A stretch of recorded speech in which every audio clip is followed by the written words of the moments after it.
everyone. Welcome to the Stage Door Show. I'm Dave Hondel. Tonight, I'm very excited to have my guest. I've been looking forward to this interview because not only is he a sought-after Hollywood casting director, but he comes from the background of being a filmmaker himself. And for our audience, this is a must-listen podcast. So please welcome to the show, David Guglielmo. Thank you so much for being with me, David. Thank you for having me. Absolutely. Well, first of all, I just want to get started. I know you're a very busy casting director, and I see that you have not only a ton of credits, but you also have many things that are in production right now and also post-production. So it's like you're super busy. And so great to have you on the show, because I wanted to ask you, first of all, a two-parter. First question here is, what drew you to the industry in the first place? And when did you have casting director on your bingo card? I guess that's the second part. Yeah, well, I've always been a huge movie buff, and since I was 8 years old, I knew I wanted to make that my life. I mean, it really is the thing I'm most passionate about, and I've dedicated my life to cinema. And of course, the first thing I wanted to do was write and direct, and I did. And when I made my first film, I really got along with the casting director, and I really loved the casting process. And I would go to his office, and I would just kind of want to sit there and, talk about the casting and see the emails. And, there was a little room for me to sit and kind of just hang out, and I didn't want to leave. So after I wrapped the movie, he asked if I would be his assistant. His name's Matt LaSalle. And I jumped at that opportunity, and he was my mentor. And I assisted him for, probably maybe a couple of years. We did about, 20 movies together. And at a certain point, I realized that it was just a great job for me. And I needed the job because I was working at the juice bar before that. And I told a couple of producers that I knew that I was casting movies now. I was starting my own company. And the first couple of movies that I cast went to huge festivals. The first movie I ever cast went to South by Southwest. And the second movie I ever cast went to TIFF. And I thought, oh, all right, this is easy. And then that never really happened. Yeah. Wow. I still played at a couple of great festivals, but those are the only movies I ever had at South by and TIFF. And I just started off really, with some strong movies that word got around, and people were in particular talking about the cast of those films. So I just started getting phone calls, and my resume, built upon itself. And I have to ask this question because I know since COVID, everything kind of went to, kind of self-tapes, and we interview a lot of actors, and from what I understand, there's still self-tape auditions to today, even this, long after COVID. Is that still the case? And first of all, is that something that switch from being in person to self-tape, is that helpful for a casting director, or is that something that's a detriment that you don't see them in person as much anymore? There are pros and cons. I think that obviously we can all be in the room together. We're way past COVID, but I think that for indie casting directors, they don't want to have the overhead. They don't want to pay for the office if nobody is like really wanting to do that. I think if I right now sent out an in the room audition session, like I used to do with 50 people coming in, I think everyone would just be so confused. Everyone's just gotten used to this. And I think, whether they like it or not, that's just now industry standard. And there are pros and cons to that. So the pro is that I get to see so many more people. When I was doing in the room auditions, I was relying on the same agencies to send me more or less the same groups of people. And now I'm going out to not only all these different agencies and management companies, but I'm circumventing them too, and I'm just doing open calls to find discoveries. And I'm doing it. I'm putting out blasts on Instagram. I'm putting out blasts, on all of these channels that are going straight to talent. And I'm also doing international searches. I'm finding people in Australia. I'm finding people all over the place that would have never been able to come to my office. So I think I'm definitely casting broader, wider nets, and that's a silver lining to this. And the negative is that, I miss the communal aspect. I miss the being in the room and being able to direct the actors, on the spot and make adjustments and make sure that the tape we're sending off is the best it can be. I can always ask them to retape, but if it's something really small, do I all the time? Maybe not, because by the time it goes through the agents and it gets to them and then they have to do it again, that could take, days. And I like the immediacy of being able to direct. Casting director, it's the director part is important. And Yeah. because also a director, I'm very good at that. So I would make sure that our tapes were just like we're putting our best foot forward. There's still a community, and I see a lot of the same people taping for me all the time, and I think we're all making do, and we're finding the silver linings in this.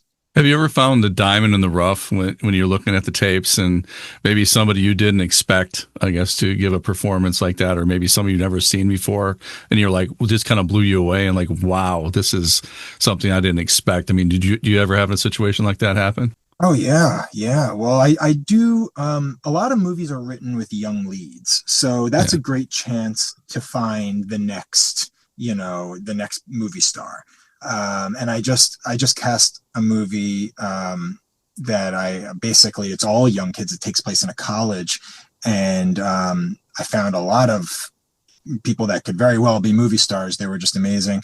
And on a movie I did last year called Frontier Crucible, I found an actress named Mary Stickley out of Australia, and that was her first movie, and she was incredible. And I put her opposite Armie Hammer and Thomas Jane and William H. Macy. So, that was a big Wow. opportunity for her. Yeah. And, Isabel May, who's in the new Scream movie, I put her in her first movie.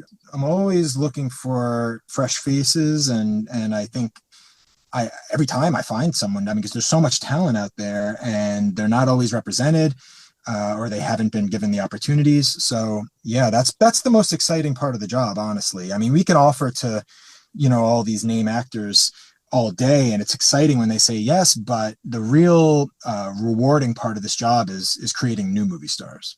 Here's one of the questions that I've always had, because I kind of grew up, my kids were in competitive dance and acting and so forth, and you kind of see, you're kind of around a lot of people that tend to be considered, I guess, stage parents. Somebody who kind of oversteps their bounds, maybe somewhat. And as a casting director, are you cognizant of that? Do you watch for things like that? Is that something that when you cast somebody, you take that into account so that they're not problems on the set if they do get the job? I mean, is that something you're always thinking about? Yeah, the actors I just mentioned, we're in their 20s, so that wasn't a problem. But like when I do the kid searches, absolutely, I actually sometimes put notes that say, "Don't coach them. I don't want the parents to work with them before the audition," because that's when it becomes contrived and stilted, and just you can tell right away.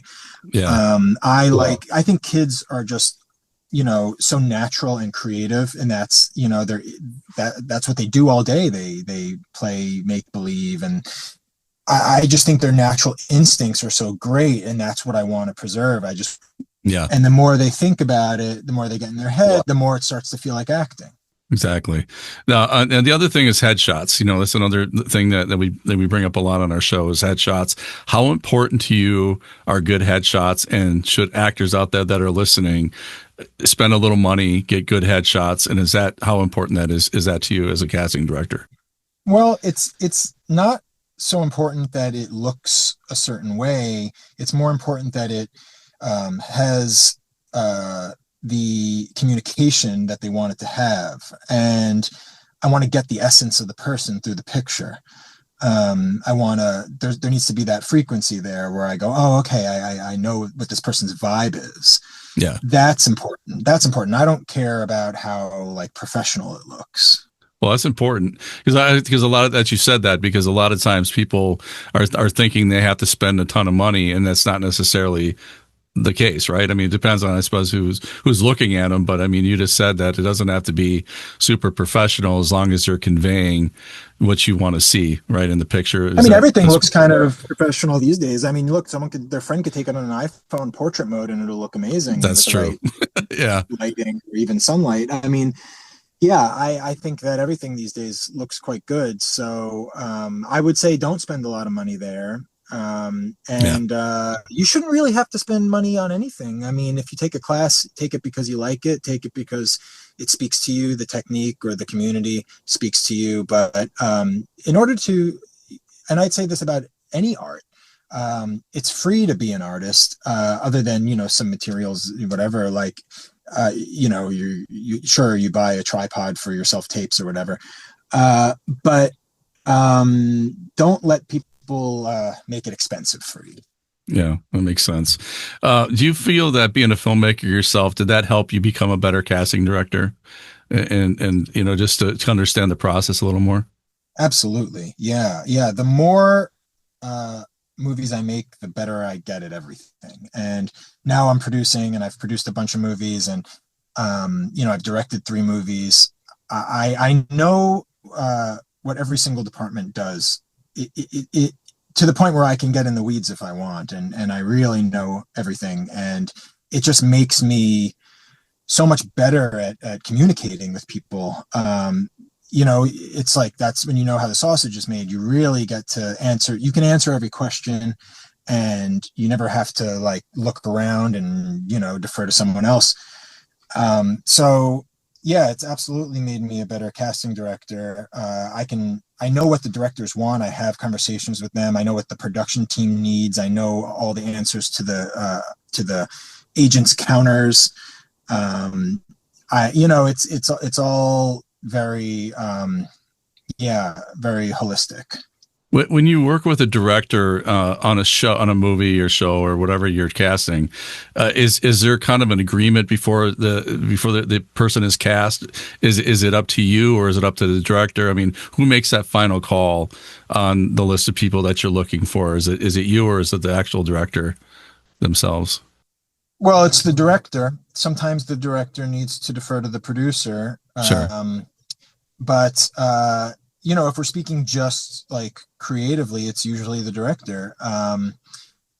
Now, if a producer needs a certain amount of visibility in the movie, or if the producer just for some reason doesn't like that actor at all that the director likes, which is rare, then we come up with some kind of compromise. But yeah, the director is the one who's picking all the actors. I'm presenting the options. I'm definitely weighing in with my taste, Right. and my preference. But I find that I find that everyone's on the same page, like, most of the time. I think that when someone sends in a tape that really gets it, that just feels like the role, everyone sees it. Yeah, for sure. And I think it comes across on screen as well, which is my next question. If you ever see, I mean, I don't know how closely you watch reviews, but do you ever watch reviews after the film or project comes out, and when you look at like a particular review on a certain actor that you cast, is that something that you dig into a little bit, or do you just kind of blow it off as just somebody's opinion if you get like a negative review on somebody? The acting is always, that's never the problem. I have a lot of movies with negative reviews, but they never say anything bad about the acting, because they're all great. It's It's usually like usually, the storyline, or the writing, or yeah, yeah. they'll have problems with it, or for whatever reason, it didn't work for them. It's every movie gets mixed reviews, Yeah. but not the actors though. I mean, there's so much talent out there, and like, I don't think I've ever been disappointed by a performance myself in the Yeah. final product. Yeah. Do you ever find casting, like, I don't know if you cast theater as well, but is that something that you look for a different, I guess, presence, I guess, when you're looking, when you look at auditions, and it's the TV versus film versus stage? I mean, do you have to kind of put on different hats when you cast different things like that, to because the acting is a little bit different as far as like theater is projecting and acting to the last row, and then TV is a little more subtle. Do you kind of look at that when you're looking at auditions? Well, I've never done theater, but I've done TV and I've done film. And I think even if I did do theater, acting is just acting. Yeah. Good acting is, they could tell them how to project and at what volume their voice needs to be. But when I go to the theater, I don't really see that much of a difference, other than that, because it's just about like tapping into the character and being truthful and you know, being in the moment. And like, yeah, great acting is great acting across all mediums. What's the most gratifying part of your job? What's the one thing you just love going to work every day, and what's the one thing that makes you smile? Well, it's just knowing that I'm a part of making movies that could potentially change people's lives, and very often do, and sets the trajectory for so many people. And that not only the actors but first time directors. I did a movie recently called The Last Stop in Yuma County, and that director is now on set directing the new Evil Dead movie. Oh wow! And that was a tiny movie. That was $1 million movie, and now he's doing a movie. You know, Evil Dead. It's Sony and New Line and It's Ghost huge. House. And, Yeah. yeah, huge. So you know, his whole life has changed. And you know, I just saw the Scream movie, and I saw Isabel in there, and I was just so like thrilled to see her as the lead in that movie. This is a job changing people's lives. Yeah, that's amazing. What was the first thought you had, like when you first saw your work on TV or on the screen? What was your recollection of that first time you saw your work on the big screen? You know what the coolest thing was? The movie I directed, No Way to Live. I saw that on TV, and it had commercial breaks, and I thought that was the coolest thing. Yeah, Because I'm like, oh wow, I just stumbled upon it, you know. that's cool. So I got a kick out of that. And you know, yeah, I had a movie called Shelby Oaks that just played in theaters everywhere. So that was a wide release. That's And awesome. you know, I could call my whole family and say, go to the local movie theater and see this movie. That was awesome. Well, that's cool. What's the biggest piece of advice that you would have for somebody that's an actor that is just getting into this? Maybe they just went to theater school and college, and they're ready to hit the road and start auditioning. What would the one thing you would say to them from a casting director's point of view that they should remember? Just dedicate yourself to the work and love the process. And you know, don't get too frustrated, and don't get too cynical, and don't listen to everyone else that's cynical. The movie industry isn't dead. You know, we're always going to want to watch movies. There's always a place for great acting. It takes a while, and even when you do break in, even when you do have a movie, it doesn't quite go the way you think it's going to go. It might not go to science, it might go to theaters, it might do nothing, it might just get released with absolutely no press, and you know, but what does happen is another door opens somewhere. It provides an opportunity in a way that you just weren't expecting. All you need is for one person to see it and think that you're great, you know. And I've learned to release expectations and just love the process of doing the work, and always moving on to the next one, and not really placing so much emphasis on what something does. And if I were an actor, I think I would do the same thing with the auditions. You do it, you send it out there, you forget about it, you work on something else. And you have to love that part, because if you don't love that part, it's going to be torture. Yeah, for sure. It's well said. David, I know you have a lot of things right now in the hopper ready to come out. But what can our listeners be excited about? You know, what do you have coming out next, and how can we see it? Yeah. Well, there's a movie I just produced that's in post. It's being edited now, so we're going to submit to festivals. So I don't know if I can't give a date on that. Sure. But what else is coming out? Well, Frontier Crucible just came out. That's really recent. And that's available on all of VOD, and you can buy it on Blu-ray. And it's a Western. It's a really old school Western. And I did it with Dallas Saunier, who produced Bone Tomahawk, the great cult classic. Sure. And this is in that vein. So if you like Bone Tomahawk, you're probably going to really like this. And we're all just super proud of the movie. And it was a small movie, but it's beautiful. And we shot in Monument Valley and all these great places. Wow.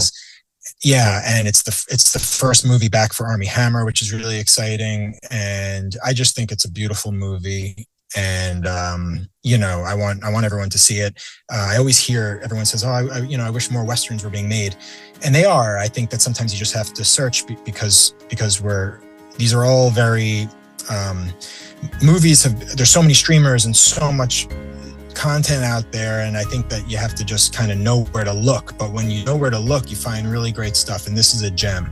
Yeah, for sure. Well, thank you for that. And, last question here, David, is when it's all said and done, I know you're young, but when it's all said and done, what do you want your legacy to be? What do you want to leave behind to your your friends, your fans, your family when it's at the end of the road? Yeah, that's a great question. I really, some of the movies that I think of that have really changed my life that I go back to every couple years, and I take away different things as I get older. It means different things to me. If I could just make one of those, if I can make one of those movies that people want to return to 10, 20, 50 years from now, that's such a special thing. We're making movies that last forever, and we don't even know the impact yet. So I want to leave behind some great artwork, Yeah, and you've already done that. And I appreciate, first of all, it's an honor to have you on. Like I said, I was really looking forward to this. And for our listeners that are young artists out there, I'm sure they really appreciate this as well. And, thanks again for your time, David, and always welcome back on the show. And again, just wish you nothing but the best. Thank you. Thank you for having me. I'd love to come back.